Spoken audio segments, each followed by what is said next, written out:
In a small 18th century upholstery shop, an everyday woman was asked to do something extraordinary that would affect the lives of Americans for years to come. According to William Canby, his grandmother, Elizabeth Griscom, or Betsy Ross as we know her today, was asked by George Ross, Robert Morris, and George Washington to sew the first American flag. At that time, Betsy Ross didn't realize the significance her role would play in sewing America's first symbol of liberty and patriotism. Today in historic Philadelphia, we sit down with Jennifer Gray, an everyday woman who has a passion for reenacting the life of Betsy Ross. Who is Jennifer Gray?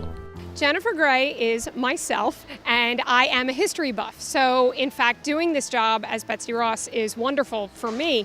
I have a history degree, so it's a way that I'm able to teach people about history in a fun and interesting way. I'm also a huge bookworm, so that kind of goes along with the history buff. Like Betsy, Jennifer is a seamstress and she sews by hand. I have discovered a lot of similarities between her and myself. So it is actually a role that very much suits my personality in many different ways. Gray goes on to state if Ross was alive today, she wouldn't be familiar with the term feminist. I think that's a term that maybe Betsy Ross wouldn't have been familiar with.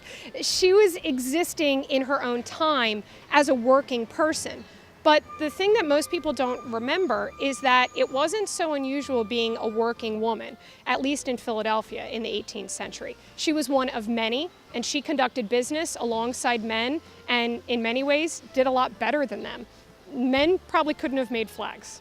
As portraying Betsy Ross to the public, it allows me to be able to educate people, not only about Betsy Ross, but about life in Philadelphia, the life of an 18th century working woman, which is a story that doesn't often get told.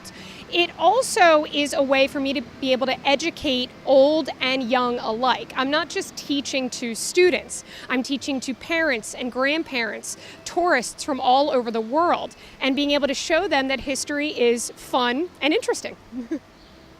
The city of Philadelphia is the center of the 4th of July celebrations in the United States. As portraying Betsy Ross for historic Philadelphia, it is the center of the year. There are so many activities that happen in Philadelphia at the Betsy Ross house and all over the area. So definitely a time to celebrate and a time to party.